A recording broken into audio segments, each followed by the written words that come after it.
Welcome to Introduction to User Experience Design. In this lesson, we will cover some features of good design. This design lexicon, that is vocabulary used in user experience design, describe features that are essential to a design being usable and useful. The terms I will introduce you to today are taken from Don Norman's influential book, Design of Everyday Things. This book was first published over a quarter of a century ago. In this book, Norman provides examples of flawed design. These came to be known as Norman objects. One prime example was a poorly designed door.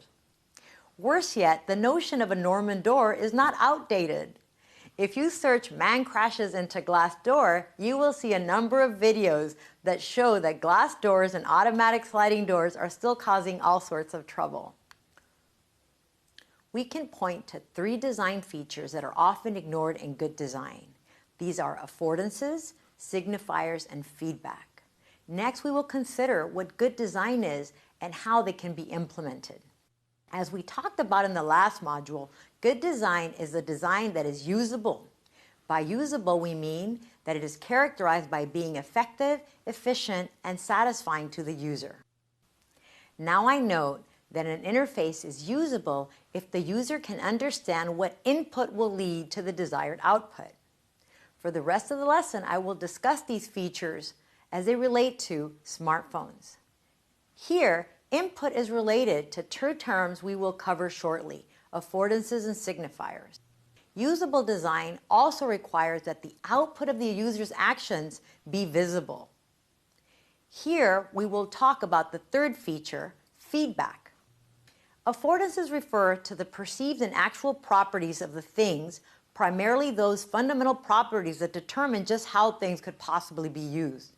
If you look at your smartphone, we see all sorts of features. For example, buttons. Buttons are for pressing. The idea is that the affordance of that fob is to press. A term that Norman introduces in his new book that is closely related to affordances is signifiers.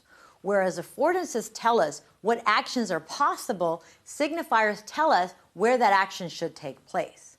If you look at the screen of your smartphone, it has all sorts of affordances that can be related to the gestures you make. You can tap, you can pan, you can stretch, you can flick the screen. But now imagine that you're about to send a text. The digital keyboard appears and the letters signify where you must tap to activate those letters. The third design feature of usable design is feedback. Feedback requires sending back user information about what system input has occurred. It communicates the result of an action. In our example of texting, the feedback mechanism is that the letter that we pressed appears in the text box, letting us know that we pressed the desired key. We've all experienced changing phones and somehow not being able to press the correct key. When we see the wrong letter in the text box, it gives us feedback that we've pressed the wrong key. This concludes our module on features of good design. I look forward to seeing you in the next lesson.